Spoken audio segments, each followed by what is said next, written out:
Kasi dalawa yung damit mo eh. Kala ko, dalawa yung affair mo. Kala ko nga napunta kang Malate kasi di ba gusto mo naman. Sana nga sa Malate.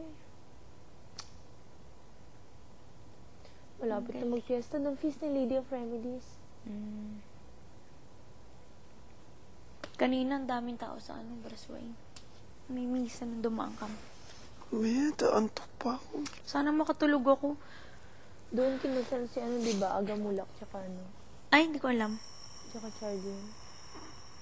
Ang taas nung kanta ko pala sa Yan palang I Am Changing yung sa Dreamgirls. Oo. Kinanta ni Jennifer doon. Nung, di ba, iniwan siya ng lahat. Parang gusto niya bumalik kasi hindi naman siya pinansin nung niya.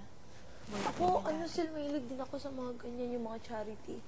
Meron pa akong, kinakantahan, nung December, yung Tanang Walang Hagdanan, yung mga, naririnig ko yun. sa Quiapo.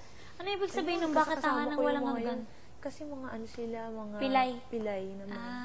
Okay. Kaya pala. Kaya malapit talaga ako sa mga ganyan, sa mga bulag, sa mga disabled. Yun. Tapos kasama ko yun, yung taga-PW, si Kuya Julius.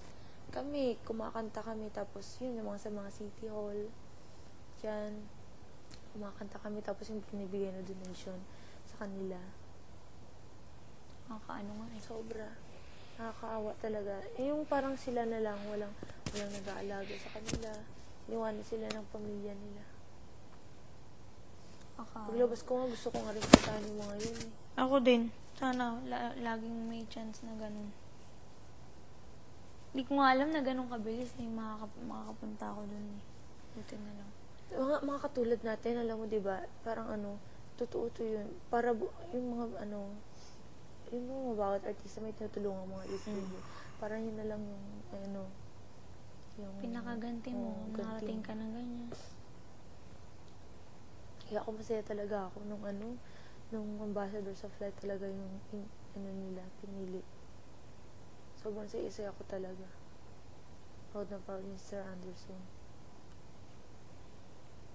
Sana nga may ganyan din yung sa amin. Masarap ikaw kasi kung lumabas ka ganyan din. Tumulong ka sa mga disabled, mga farmers, ganun. Sarap ng feeling. Si Bugoy sa farmers yan. Sa amin sa probinsya namin. Grabe, nakaabot akong top 6. My God. Ba yung mga artista, La Claudine, La Cris, mga Bantay Bata, Gawad Kaling. Yun yung tinutulungan Isa pa yun. Meron nga kanina may babae doon. May sa amin, parang kukumbisita sila doon. Tumutulong din sila doon sa mga naman, mga batang inabando na, maliit pa lang iniwan na.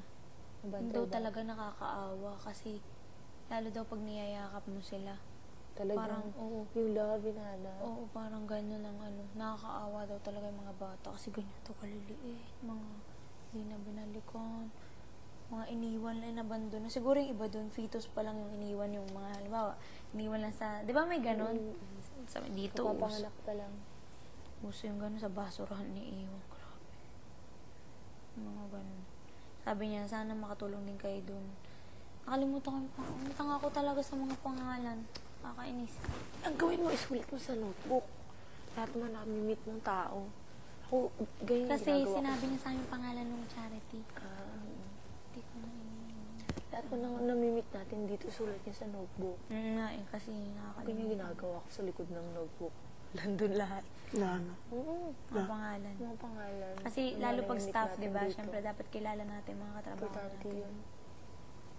Ako din eh. Ako tanda ko talaga sa mukha. Babati lang ako. Pero pag tinanong na yung pangalan, nawawala na ako. Ako yung, ang tawag doon?